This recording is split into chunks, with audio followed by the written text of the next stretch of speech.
So we're going to go ahead and get started. My name is Tom Wickman. I'm the statewide coordinator for the Green Industries Best Management Practices Program, all part of Florida Friendly Landscaping. And I'm sitting in today for Jennifer Marvin, who couldn't be here with you today.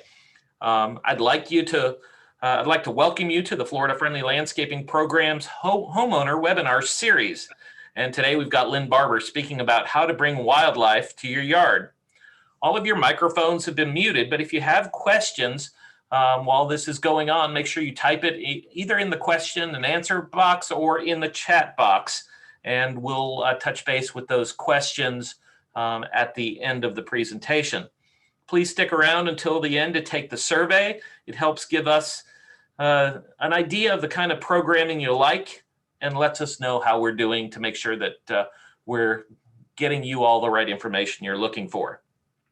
Our next presentation will be July 20th at 11 a.m. Eastern Standard Time, and it's going to be on U.S. culinary basil breeding, so you're not going to want to miss that. Anyway, enough of me chatting. Let me go ahead and introduce our speaker. You may have seen Lynn Barber speak last year on the webinar series. She's the Florida Friendly Landscape Agent with University of Florida Institute of Food and Agricultural Sciences Extension in Hillsborough County. She teaches the 9 principles of Florida Friendly Landscaping to residents, homeowners, and homeowner association members, board of directors, businesses, for-profit and nonprofit, and other Florida residents. In other words, she does a lot of teaching. These principles are based on water and environmental conservation. She has a master's degree in environmental horticulture from the University of Florida and is owned by 2 cats. You have to fill us in a little bit more, Lynn, about being owned by your cats. Without further ado, here's Lynn Barber. Hi, thanks everybody for being here. And Tom, you're a dog person more so than a cat person, though. So that's why you don't understand how you are owned by a cat, because whatever they want, they get somehow. I don't know. It's that, or I'm a pretty lenient cat mom. All right, so we're here today to talk about how to attract wildlife to your yard, to your landscape. And I have some good and some bad and some questionable, pretty or ugly information and photos to share with you. So let's see if my forward key will work. And it did, yay. All right, so these are the 9 Florida Friendly Landscaping principles, which I'm sure most of you know. And you can see that attract wildlife is the 5th on the list. So we're going to talk about different ways that you can attract wildlife. The 2 photos that are on this slide are actually photos of the Betty S. Walker Discovery Garden, and that garden is in the courtyard of our extension office in Seffner, Florida. So we're in Hillsborough County. It doesn't look exactly like that today because, of course, we've been at no staff in the office for a while to part-time being in the office. So we are working on making some changes in that garden area because we think we may be open in July, the 2nd week in July. So hopefully that will occur. So in addition to that, we're going to talk about food and shelter and water, because all of those are critical things in order to attract wildlife to your landscape. So you can limit the amount of lawn because it doesn't really attract that much positive wildlife. If you use vertical layering, you will have much better hiding places, shelter, cover for a lot of different birds or other animals. You can have snags or brush piles, depending on whether or not your homeowner association would allow that. You can have a bird bath, a bird feeder, bird and bat houses. Native vegetation is always a good idea. Removing any invasive exotic plants also should be done. Reducing the amount of pesticides that you use is a good idea. And always identify whatever the pest is before you decide to take any action. And expanding the scale of your habitat is also a good idea. So we're going to talk about some good for a while, and then we're going to get into some bad, and then we're going to get into some ugly. So you can see that on the good, we've got the Carolina wren, and we have a black snake, and we have a bat. Now, some people may not always agree that all of these are good, and a lot of folks have quite a fear of snakes, but there are good snakes and there are not so good snakes, and we'll talk about both of those. So under the bad, and no, the gator, the UF gator is not bad, but alligators can present an issue. Cats, as much as I like mine, they do not go outside. Coral snakes, raccoons, and then, of course, exotic birds and other animals can be an issue. And then, depending upon your opinion, armadillos or coyotes and different types of frogs can be considered to be less than beautiful. I do, however, have my frame covering up that lovely wild hog. So, okay, now I can see it. So it's very important that we identify and prevent animals that are a danger to us and to other wildlife. So when we prevent a conflict, we can use the least expensive or the least damaging or toxic option for coexistence. And you need to know exactly what animal is causing the problem that you're seeing. So in order to do that, you need to know what animal causes that type of damage, and we'll cover that also. So identifying the perpetrator, learning about the creature's habits, and then you need to have a strategy in order to deal with whatever problem it is you're trying to resolve. So let's talk about wildlife and the Florida law. So if you have an issue with wildlife or questions about what to do with wildlife, contact the Florida Fish and Wildlife Conservation Commission. So before you kill or trap or bait or otherwise dispose of any animal on your property, make sure that you're doing the right thing and that what you're doing is actually legal. So people ask all kinds of questions about how can they kill an animal. But you need to know that in most neighborhoods, it's illegal to fire a gun, so that would be a permanent solution. So make sure that you know whether it's legal or not where you live. It probably isn't. And you should always call an expert that is a wildlife removal expert. And you may want to get a couple estimates because different companies have different pricing structures. And always contact Florida Wildlife Conservation Commission. It's just the right thing to do. All right, so how can we attract wildlife to our landscape? Well, here are several different ways that we can do it. Both of these homes were Community Waterwise Award winners in Hillsborough County in the city of Tampa several years ago. So they've done a really nice job with their landscapes. So they've decreased the amount of turf grass. They've provided, oh, well, that's wrong. Provide food and cover. You want to provide minimal food or cover for the animals that you don't want to attract, but definitely you do want food and cover for those that you want to attract.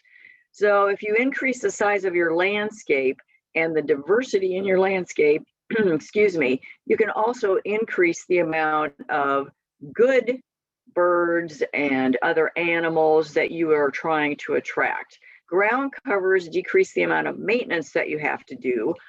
They do take less water or fertilizer or pesticides. So that will save you some time and money. And you need to think about shelter. And again, vertical layering is one option, and food sources. So planting plants that are providing food for different types of wildlife is always a good idea. And you may want to consider adding a butterfly habitat, which is also fun. So this is a picture on the left of another Community WaterWise Award winner. And the picture that's on the right in the center, pardon me, is a photo. I think I'm going to have to take a drink of water. Of beach sunflower that is on the bank of the lower pond and the upper pond that we have in the Betty S. Walker Discovery Garden. So again, how to attract wildlife. You can have houses and feeders, snags, native plants, no invasive exotics, decrease pesticides, and manage your pets. So that is pet management, not pest management right there. And habitat size, of course, is another thing that you could do to increase. So we're going to talk about a few birds. And you can see on this particular slide that this is the northern cardinal. And the picture of the northern cardinal, the male feeding the female, is it's a very cute photo. And the purpose of this photo is to show that the male cardinals actually pick up the seed and then feed it to the female cardinal. So I thought that was kind of special. They're permanent residents in their range of occupation. They feed on insects, especially when they're raising their young, and they like grasses and are a great habitat for smaller species. So you can see that if you plant grasses and sedges and mulberries and blackberries, things like that, that you will attract the northern cardinal. And they're usually in the area on a permanent basis. And the Carolina wren is also very attractive. So I'm trying to get my photo off of my screen. All right, I got it. So they're attracted by, again, grasses and sedges. They like spiders and insects. They are attracted by fallen leaves, and they do like to have a habitat in wax myrtle trees. So they have a lovely sound. The males and the females both sing. I see them at my bird feeder at home constantly. They have rich musical sounds. They're common in open woods and also in backyards. And they like brush piles. So if you have that snag in your backyard, you'll also see them there. And they like lower tangles also.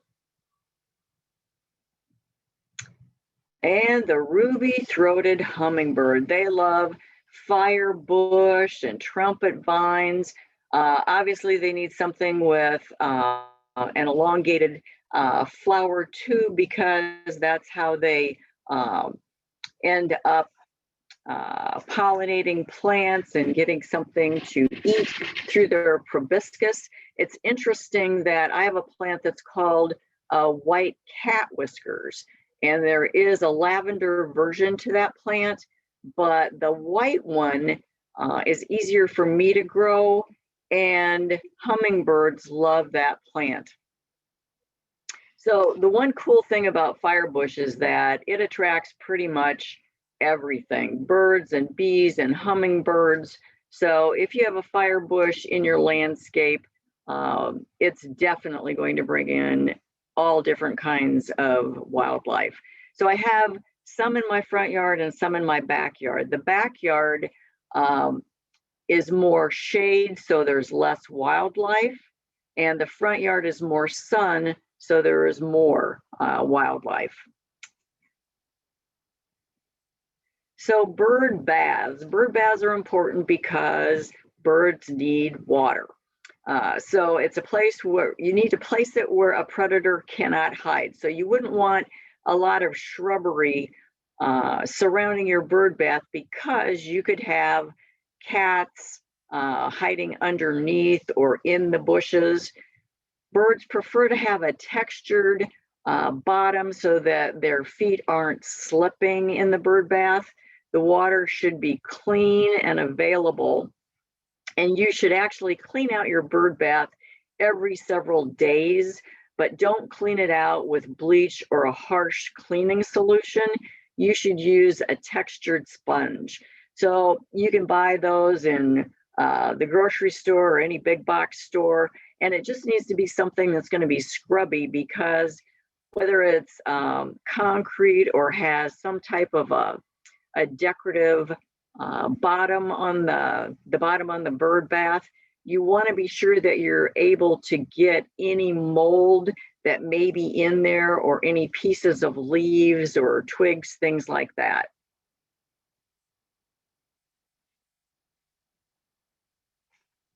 All right, so here's a picture of a bird feeder. And you can see from this photo that it's obviously not a bird that is in that bird feeder. So I'm not sure how that cat is ever going to get out of that bird feeder, but the other one is the squirrel, and they are so capable of flying through the air and trying to dismantle any type of a bird feeder that you may have.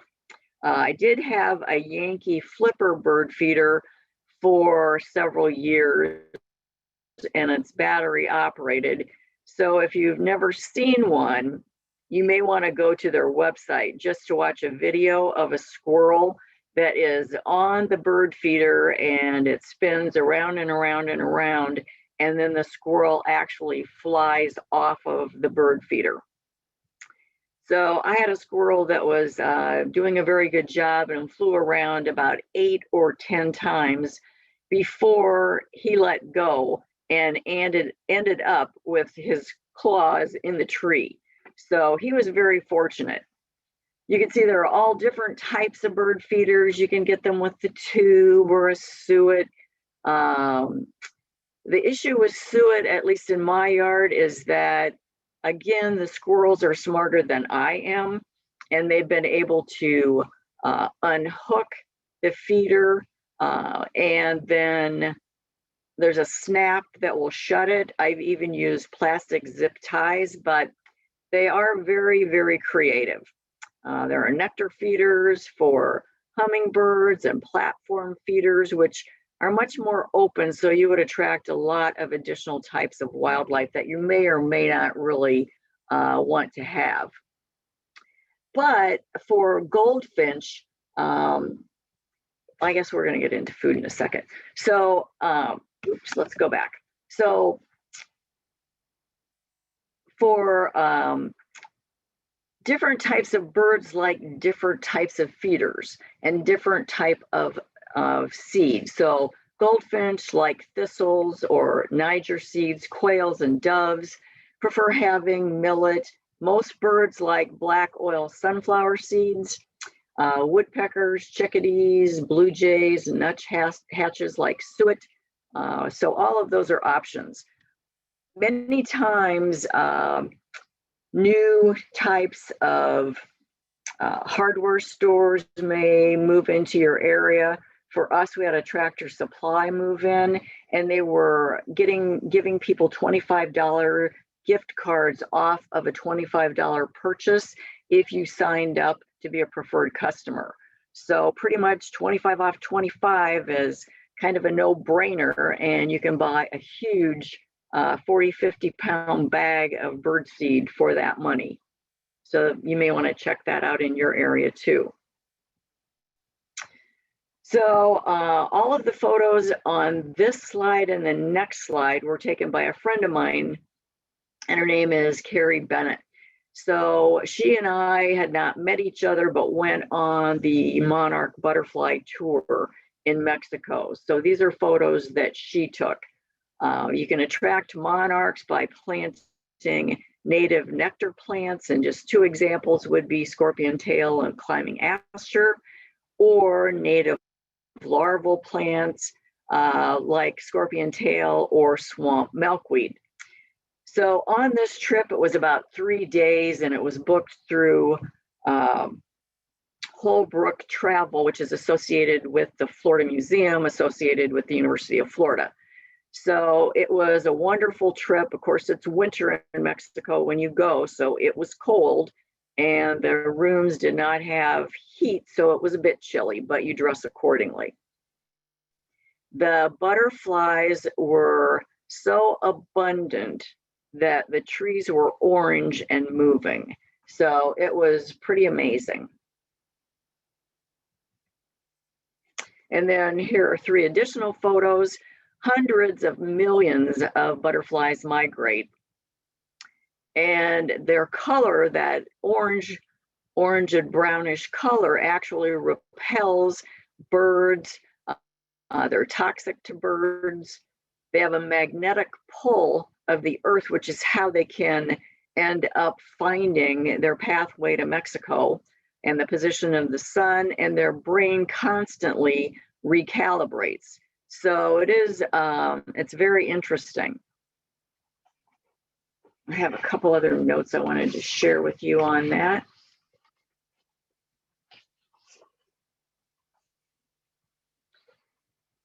So the fall migration, and 3 generations are removed from those making the journey the prior year. They live 8 or 9 months, which is long enough to get them either to California or to Mexico. Over the summer, the monarchs that stay in our area produce 3 or 4 generations, but they only live for 3 to 5 weeks. So it's 8 to 9 months if they migrate, and 3 to 5 weeks if they don't. So adults then feed on flower nectar. The larvae rely on host plants, and those host plants actually give them the shelter that they need. And there are some issues, as all of us probably are aware. Deforestation in Mexico is one of them, because people are going into the mountains and the woods because they need the wood in order to heat their homes. There's global warming, the loss of the habitats, loss of milkweed on the migration route, and many other issues that are involved. But it's a wonderful trip if you're so inclined. And then there are bats. So I hope many of you have been to the bat houses at the University of Florida. If you're there at dusk, it is an unbelievable sight and smell. But it is very interesting. So if you want to attract bats, you could go a little batty yourself and let your garden go a little bit wild. You need to be sure that you don't have a lot of artificial light outside of your house. And you would want to make sure that if you have cats and they're outdoor cats, they should be in at night. Bats are attracted by planting night-scented flowers, and you could have a pond or a bat house. It's interesting that we have a bat house in the Betty Walker Discovery Garden, but we have never had a bat that we have actually seen going into or out of that house. But we do have an insect house, and you have those little pieces of bamboo going across the top in a layer, and between different critters that have been up there, they have removed those pieces of bamboo, and we have a bat in the insect house as opposed to in the bat house.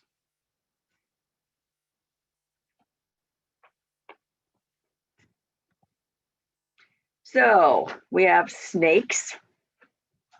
So you can see the black racer as a juvenile with the blotches on the skin. And you can also see the black racer as an adult with a solid color, and then you can see the white on the chin.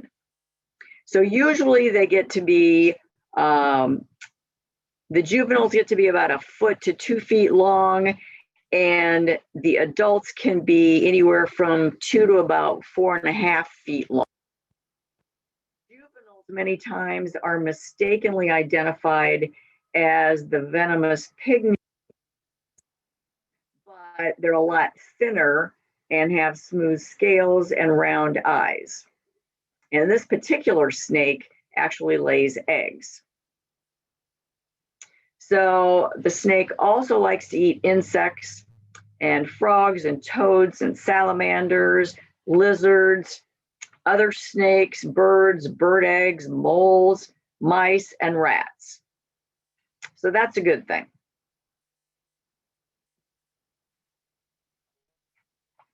So now we're into deer. So the thing about deer is a lot of people love them and want to attract them and even put salt licks in their backyard. I live in a community where we do have a deer population, and I love to see deer. I'm fine with whatever plant they want to eat that's in my landscape. But I do have neighbors and friends that don't feel the same way that I do. So if you don't want to have deer in your yard, make sure that you aren't planting plants that deer like to consume. So you can manage it by having crepe myrtle and gardenia have rare or minor damage from deers because they don't really like to eat them. So hibiscus is a favorite, and it's not deer resistant. Some other deer resistant plants would include verbena, sage, marigolds, and peace lily. So there are several ways that you can manage deer. Hunting is one, but then again, you need to find out what the rules are and where you live and whether it's even allowed. There are frightening devices like fireworks, but it may work temporarily, but it's also probably going to irritate your neighbors. Probably we won't have many deer around 4th of July for sure. So removing wildlife habitats is also going to decrease the amount of deer population that you have. So that's not really a good option. That would remove the cover, the habitat, food sources for deer, and other native and non-native birds and animals. So repellents can actually decrease the amount of damage, but rarely is it going to eliminate the damage. So the bottom line is, if you want to attract deer, select plants that are susceptible to deer. And if you don't want to attract them, then use deer resistant plants, and that will take care of it. So additional wildlife in your yard, some are good, some not so much. Could be coyotes, feral cats, squirrels, raccoons, rabbits, skunks, rats, again, frogs, lizards, armadillos, all kinds. Some people like to have rabbits in their yards. Some people think possums are cute. Not too many are in favor of different types of frogs like bufo or Cuban frogs, which we'll get into in a minute. So feeding wildlife isn't really encouraged. And the reason is they're going to become dependent upon you to feed them. So if you no longer feed them, then they have to find a new food source. So that may or may not work for them. And it also has to do with population control. So cats, dogs, and exotic pests. So cats are really good hunters, as we know. They're small, agile, fast. They hunt even if they aren't even hungry. That's just what they do. Cats are responsible, according to scientists, for killing hundreds of millions of birds and possibly more than 1 billion small animals, mammals each year in the United States alone. Dogs harass animals. You can see that dog chasing that rabbit. It's not looking very good for the rabbit at that point. Feral cats spread diseases to wildlife, humans, other pets, and it may be fatal to pets. So feeding feral cats actually is illegal in most areas, and it should be discouraged. So any cat that's outdoors, some recommend that they should be trapped and then taken to an animal control. There are about 60 million feral cats in the United States. So a study shows that at least 33 bird varieties worldwide have been now extinct because of cats, and they kill 480 million birds a year. That's an Audubon Society report. So if you have exotic pets, don't release them. In many places, it's not legal to have them. And an animal shelter or the Humane Society would really be the best place for you to take the pet. A lot of people believe in feeding pet colonies, wild cat colonies, but the issue is, yes, they're trapped and neutered and released, but if they aren't going back for repeated injections that are needed either on an annual or 3-year basis, then the entire colony can end up with feline leukemia or other disease organisms. So gators, oh my, you can see the alligator range. Alligators can occur anywhere that there is water, so it doesn't matter if it's a lake, a pond, a marsh, a swamp, anything like that. Most are freshwater species, but not all. You can find them in brackish water also. There are gator holes. If a gator gets a small animal, they usually just crush it with their teeth. For larger animals, which could be anything from people to wild hogs or white-tailed deer, they will end up drowning it, and then they put it into a gator hole to consume it later. So we hear stories on the news all the time about people walking or fishing or walking their dogs, or their dogs are loose, not on a leash, or even on a leash near a pond, and then there's a gator attack. I don't think we can go a matter of weeks in the Tampa area without hearing about someone or an animal being attacked by an alligator. So just stay away from the water, make sure that you're aware of your surroundings. And if you're taking your dog for a walk, pond, lake, stream probably isn't your best or most safe alternative. So never feed them. Make sure that your children aren't playing near the pond. And there are some myths. People believe that if you zigzag or run in a zigzag or walk in a zigzag manner that you can get away from an alligator. It's not true. They actually can move up to 8 miles an hour, so they can be pretty fast. They do not have poor eyesight, which is another myth that they do. They can climb. They have sharp claws. Your fences should be more than 4.5 feet tall. I have been told that a gator can come up out of the water 3 to 4 feet. So a kayak and a canoe is not really going to provide you with much protection. And they do not make good pets. I'm not sure that you can even legally purchase them at this point in time, but years and years ago, you were able to purchase small alligators to be house pets, but that doesn't really make very much sense then or now. All right, raccoons. Well, they're definitely cute, but look at how populous the eastern coast of the United States is. So they make up 41% of wildlife cases for rabies. So raccoon rabies, 41% of all animal rabies. So it could be skunks, bats, and foxes that are also making up the difference.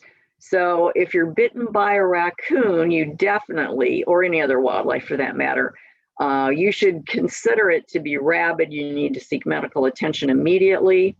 The raccoon or animals should be humanely euthanized. So get a hold of a veterinarian. There are different governmental agencies that could be involved also in that. But if human exposure occurs, you need to report that immediately to a local or state health department, because that is very important. So dogs could be at risk too, so could cats, any wildlife outside. So it's always better to plan ahead and make sure that you're safe. An interesting number, the total number of reported cases involving raccoons in 2013 was 1,898, and that is 32.3% of all wildlife rabies in the US. So that's a little frightening too. Venomous snakes. So you can see that this is a coral snake, an eastern coral snake, and you know that red on yellow kills a fellow, red on black is a lack of venom, yellow touches red, soon you'll be dead. Red and black, friend of Jack, means that's good. So the record size for a coral snake is 47.5 inches. So it may look like other snakes, but it's pretty distinctive. Excuse me, the pupil is round. The color pattern of a young coral snake is the same as the adult coral snake. The red rings usually have those black flecks, as you can see. The tail is black and yellow, it doesn't have any rings. You can't really see that because we have that covered up. There are rings that continue around the belly, and from the tip of the snout to just behind the eye, that head is black, followed by the yellow ring. So you do need to be careful, be able to identify snakes. As with all venomous snakes and with snake bites, the victim should immediately seek medical attention from a doctor or a hospital that is trained in dealing with snakes and snake bites. I was talking to my sisters on the phone once, and I looked, my cats were nowhere in the family room, and I had a snake that was sliding toward the bookcase. So I didn't really know that they like to read, haha, but I was in my mind trying to figure out what I was going to do. So of course you think of bags, no. Tupperware containers, no. A friend who had used a cane had given me one because she didn't want it anymore, and I figured I'd use it for something one day, and I did. So I used the cane to pull the coral snake onto the tile floor away from the bookcase, and then I killed the snake. So that was a little frightening, and it's a good opportunity to make sure that everything on the outside of your house is covered and insulated, and that you are protected from snakes getting into your home. Cuban tree frogs. All right, so if you have Cuban tree frogs in your landscape, you're probably noticing a decrease of other types of frogs and toads and even lizards, because they're voracious eaters. And unfortunately, they eat pretty much anything and everything that they can. So they're so successful in taking over a habitat and eating native species that they are considered an invasive, exotic, non-native species. And they're threatening the biodiversity of Florida's native ecosystem and of our wildlife. So I have Cuban tree frogs at my house. I would assume that a lot of people have them at their homes also. They have some very interesting characteristics. As you can see, they have those enormous toe pads, larger than the toe pads of any native tree frogs in Florida. They have bumpy skin on their back like the skin of a toad, and the skin on the top of their head is fused to the skull. So they're highly variable in color. They can be anything from that tail, the pale tan that you see on the left. They can be a pale green without markings, to dark green or brown markings, even a darker color pattern. But really, it's the toe pads that give it away. So the University of Florida does have a method that you can humanely euthanize them. So all of this information you can find if you go to UF and type in whatever it is that you're interested in learning more about. So you could do UF Cuban tree frog, UF raccoons, anything. You'll get a huge list of science-based researched articles on any of these. So there's a native toad, and then there's the cane toad, also known as the bufo. So cane toads prey on native frogs and lizards and snakes, small mammals, just about anything that they could fit into their mouth. So it does have a toxin that can irritate your skin and your eyes. And if your pet actually bites or gets a cane toad in their mouth or would swallow it, it's going to become sick and it may well die. So you need to get it to a veterinarian immediately. So the symptoms of the poisoning include excessive drooling, extremely large irritated red gums, head shaking, crying, a loss of coordination, and sometimes even convulsions. So the size of the cane toad is about 4 to 6 inches. So you want to kind of keep an eye on your pets and make sure that if your dog is outside or your cat is outside, you really should keep an eye on them, because a friend of mine who is also an extension agent had a cat that was outside and got a hold of cane toad in the cat's mouth, and the cat died in her arms while she was on the phone calling her vet, and that was in a period of about 3 minutes. So it is kind of a horrid, very fast death. So southern toads, just so you know, they don't have ridges or crests on the top of their head.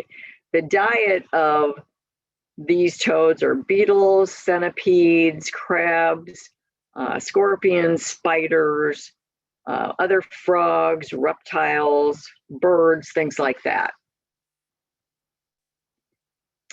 Coyotes. They're mostly active at night. So again, another reason to keep pets inside the house. They do appreciate any trash or pet food that you leave outside.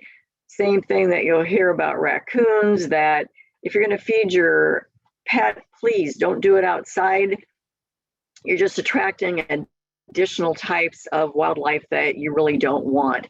So don't feed coyotes. If you make noise, they will go away, clap your hands, scream, holler, yell, whatever, but don't run. Running just kind of will get them to follow you, which you don't want them to do.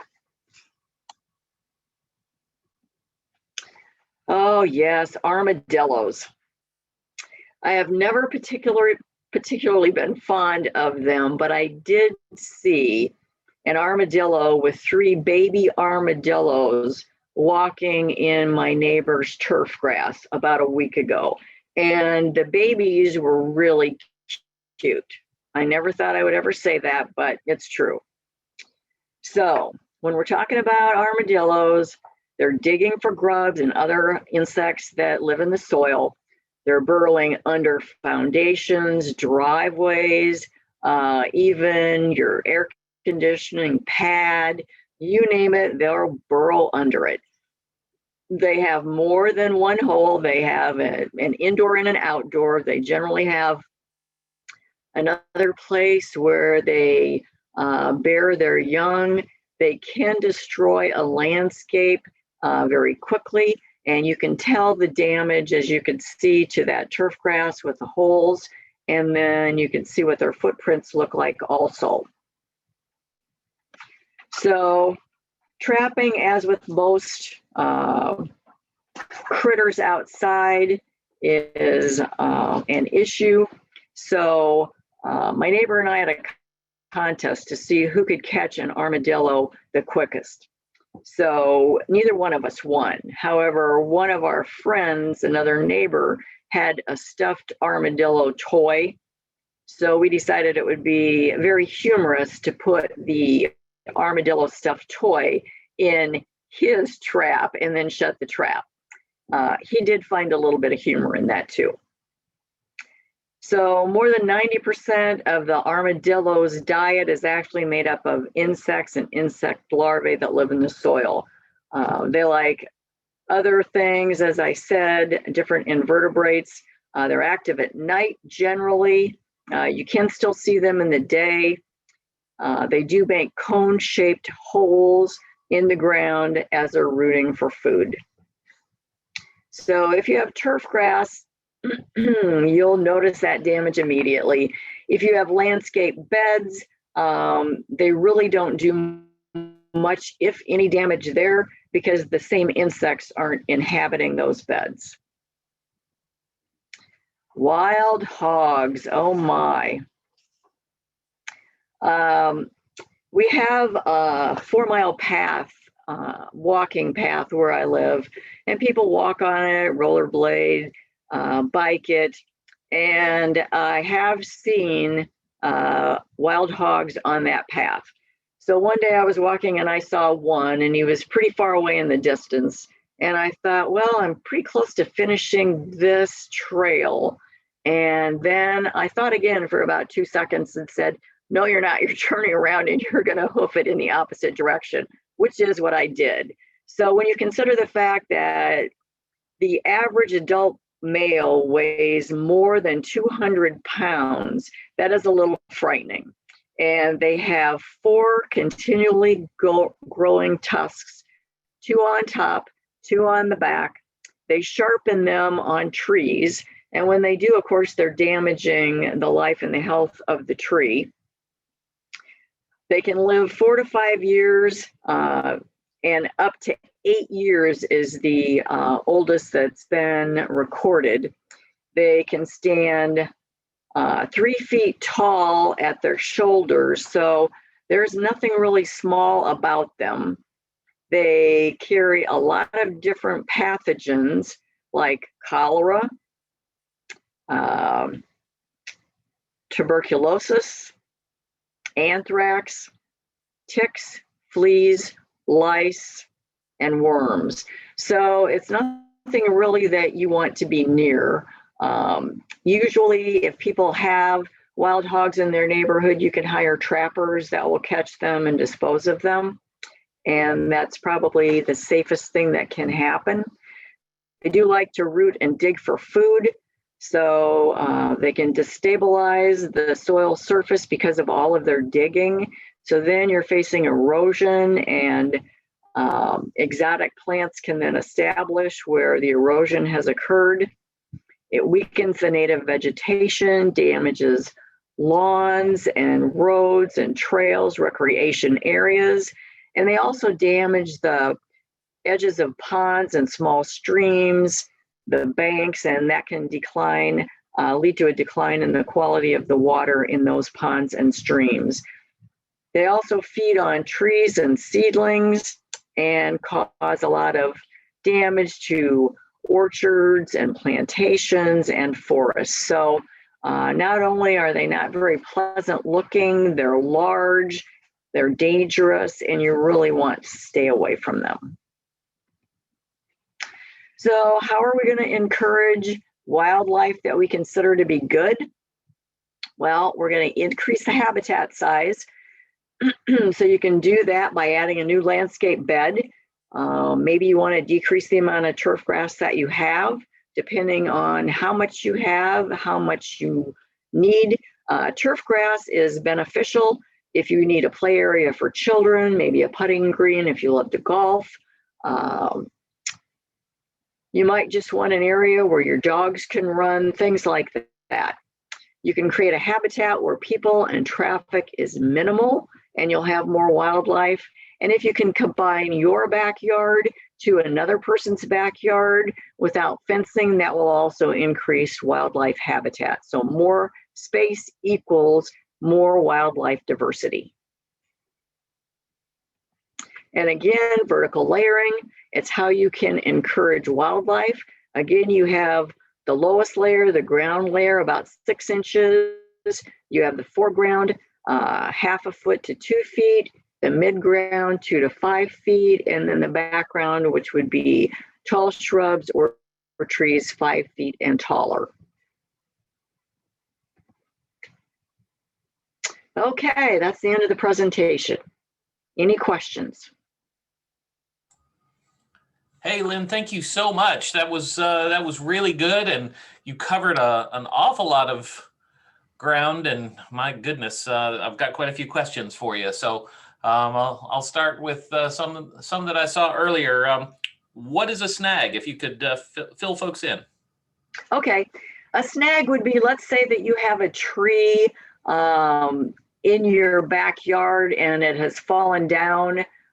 So you're just going to leave it there, and you have some brush and it's piled up. So a snag can be like a dead tree that has fallen or other plant materials. So it's a hiding place for animals, something that birds could, well, it would have to be a taller snag for a bird because they don't want to be on the ground level, but it would be good for potentially raccoons or armadillos or things like that. So if you want to attract more ground loving critters, that would be a snag. Awesome. Is seashells and pebbles a good mulch? Seems like they might last longer. Well, they're not going to decompose, that is true, but they do add heat to a landscape. So we recommend using a mulch that is a wood-based product. So it could be melaleuca, eucalyptus, pine bark, pine straw, things like that. Because as it decomposes, it's adding organic nutrients to the soil. Awesome. I like that. The bark and wood-based ones just seem to work real well. I use leaves as well. Yep, that's a good one too, Tom. Good. Do cardinals like beauty berries? Do cardinals like beauty berries? I don't actually know the answer to that. Tom, do you know the answer to that? Well, you see, this is the beauty of Google. Well, I didn't know the answer to that, but while you were talking, I did Google it, and yes, they do like beauty berries. But wonderful. Fantastic. The cool thing about beauty berries is I have one that's white, and it is phenomenal. So I do think that the maroon burgundy beauty berries pop in a landscape, but to me, white is just one more extra pop in that landscape. Nice. And you don't see that one as often. But no. I've seen pinks and I've seen all kinds of different shades too. So all people just have to look around. How do you keep wild grape from taking over an entire landscape?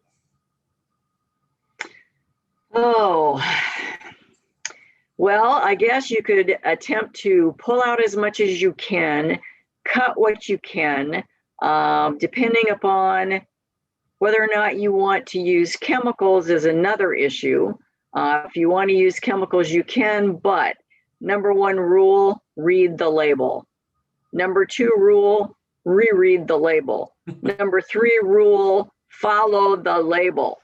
So anytime that you're looking to eliminate something in your landscape, make sure that you try methods that would be the absolute least toxic first. And if that fails, then find something else. And you can find those products, if you're so inclined, in what I call the kill aisle at big box stores. But just make sure that if it says wear gloves, wear gloves. If it says wear a mask, wear a mask. And you may want to hire a professional to do it. Good. That's great feedback. This was a comment, so you're kind of off the hook for answering this one. Yay. This person buys suet with hot pepper incorporated, and that deters the squirrels, but doesn't affect the birds. So that's something to pass along anyway. Yeah, that's a great tip. Is scorpion tail a larval food plant for monarchs?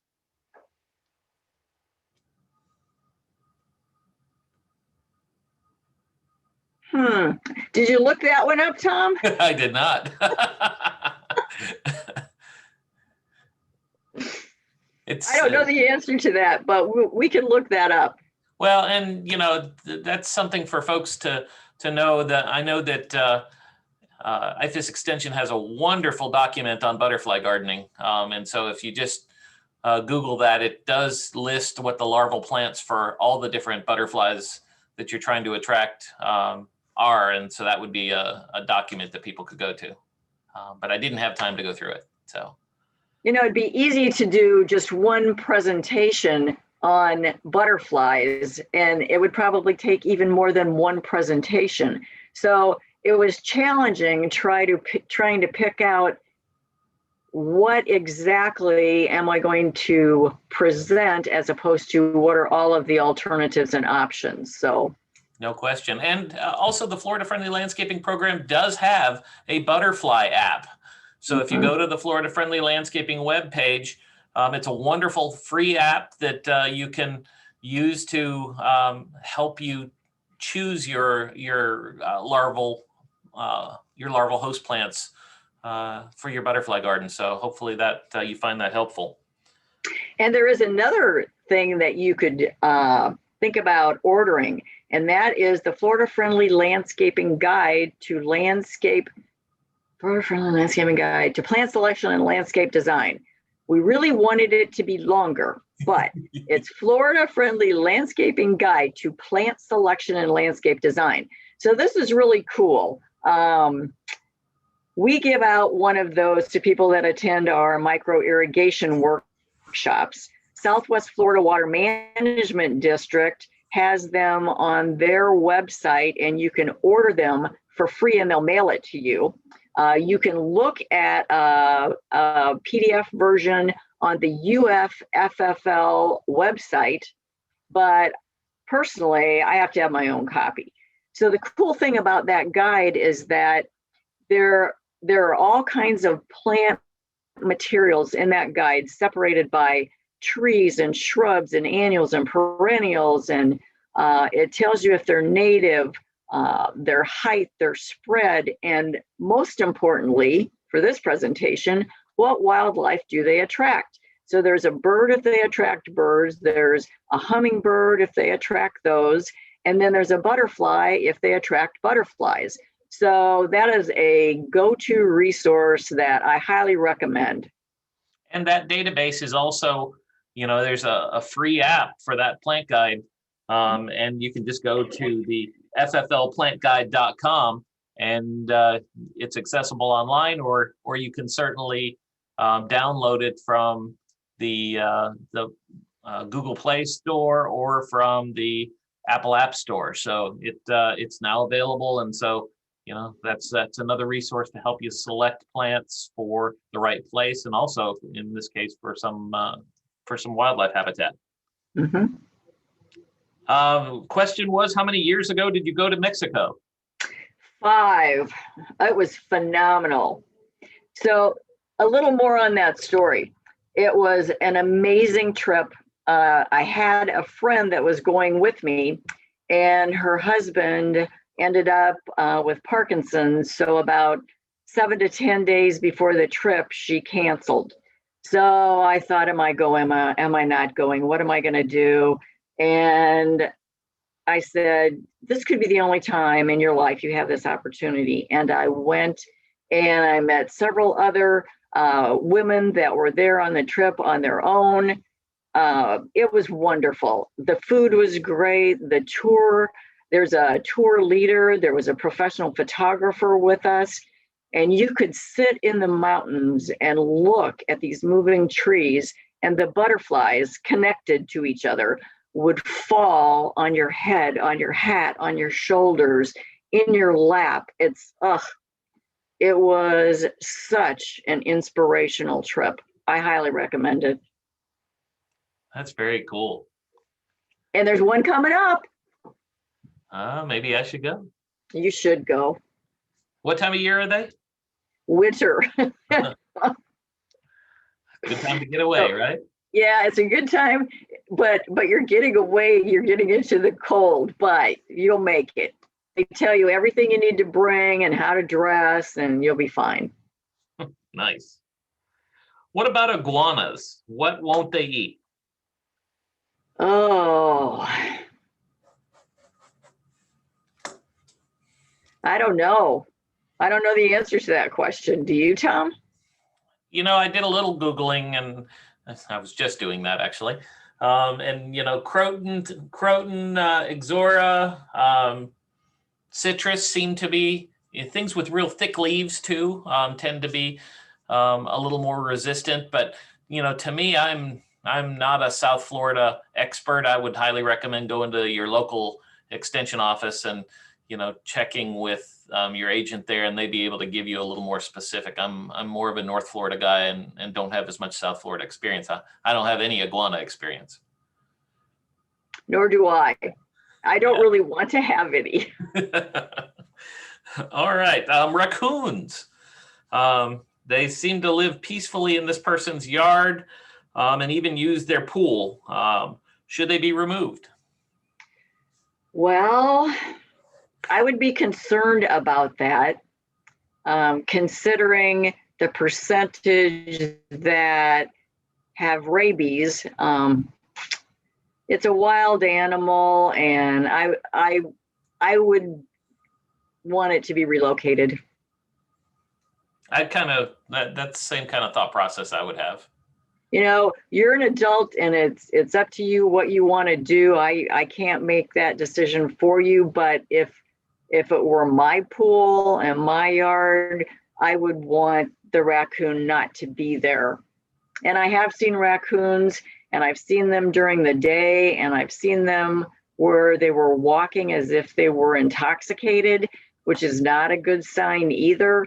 So it's one more reason not to have dogs and cats outside, because they have really big claws and very sharp teeth, and if they're not well, they're going to fight. All right. Should Cuban anoles be removed?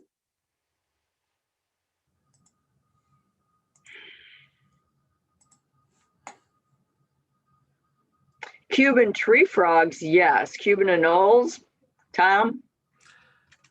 I honestly don't know the answer to that. I've not ever heard anybody recommend to remove them. So not to my knowledge. Yeah, I've never heard of it either. All right. How does suet hold up to summer heat? Well, actually not that well, but the birds will eat it and consume it pretty quickly. And if you're not smarter than the raccoons, they'll have it very quickly too. So it does get it doesn't melt, but it gets a little more gooey. Yeah, unfortunately, our heat is a little extreme here in Florida. Yeah, and it's been pretty extreme lately, but it is summer. It is June. And I did put in a link in the chat to the apps from the FFL webpage, so people can access the the apps from that website. Good, thank you. Yeah, sure. Who should be called to remove cats? Well, you probably are going to have to call a wildlife trapper because there is no governmental organization or agency, at least in Hillsborough County, that will do that. So either you have to trap them yourself or you need to call someone and they will charge you a fee. Yeah, and there are some nonprofits out there that will spay and neuter. They'll, if you capture them, they can spay and neuter them for you. But you know, it's there are certainly some resources out there. Do armadillos climb into hanging baskets? They see holes in the soil of their hanging baskets. I have not ever seen one climb. Have you? They are not good climbers. So I'm thinking whatever's making holes in their hanging baskets is something else. Well, I can tell you what's making holes in my hanging baskets. I use that the cocoa fiber, the coconut fiber, lining my baskets, and it's actually birds. And they are picking out pieces of it, ending up like with chunks out of some of the sides, and they're using it for nests. Very interesting. Good nesting material, I would think. Yeah, absolutely. Not so great for holding soil in my hanging pots, or my hanging planters. How about how do we keep armadillos away? Well, I guess they're looking for insects that are in your grass. So if you decrease the number of insects that are in the ground beneath your turf grass, then maybe the armadillos would go to some other yard nearby that had more food. But a friend of mine said, when I had them, told me to get over it because they were aerating my turf. and that they will. Yes, they will. You know, some people will recommend mothballs and things. That's not a recommended product to use. So, you know, I would stay clear of that. There, you know, certainly can be trapped, and but you know, then you have to dispatch with them humanely. So, you know, as Lynn suggested in her presentation, make sure you check with your local wildlife officer, and that they'll give you some good instruction. Let's see. Go ahead, Lynn. I'm sorry.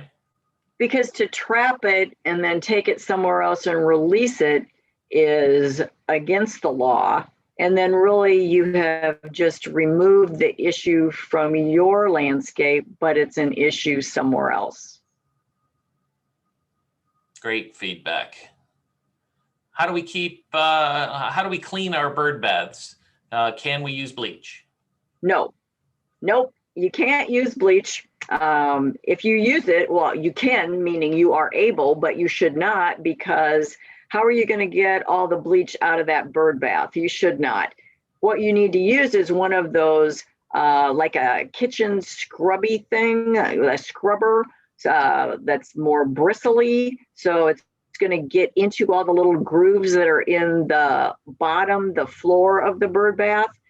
Sometimes they're smooth and it's easier, but most of them have some kind of a decoration or a ridge, and even some that are sealed still have like maybe a sunflower in the middle and then like ridges along the sunflower. So you do need to scrub it, and you need to get in those crevices.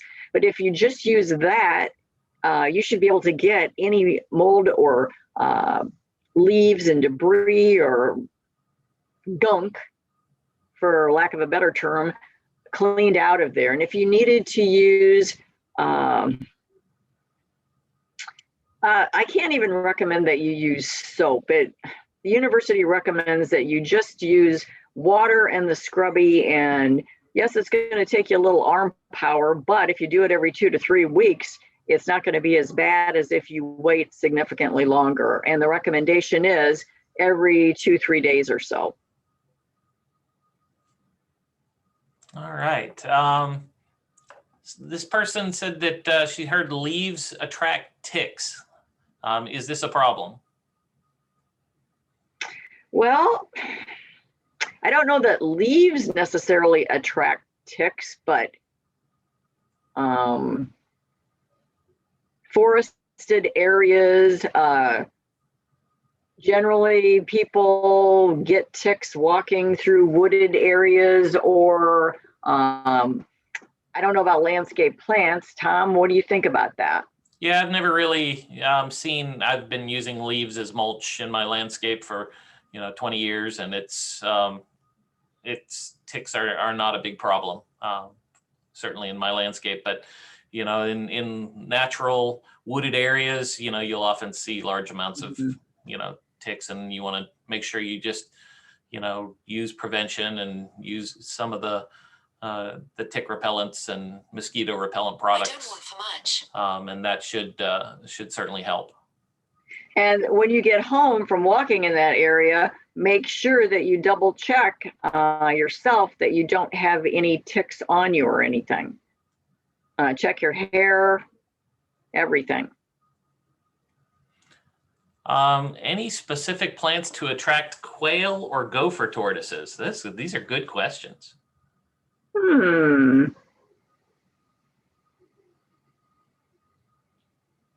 Quail, I have no idea. Gopher tortoise, I would think anything within their reach, they may well be interested in eating, but I need to check on that.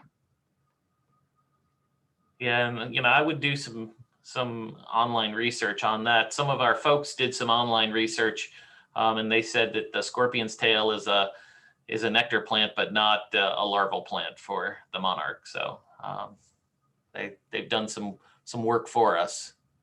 Good, thank you, whomever you are. So let's see. Do bats like magnolias in bloom?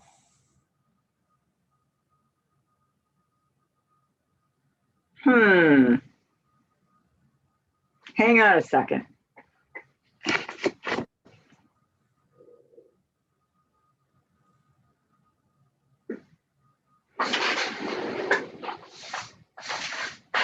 Or move on and I'll get it.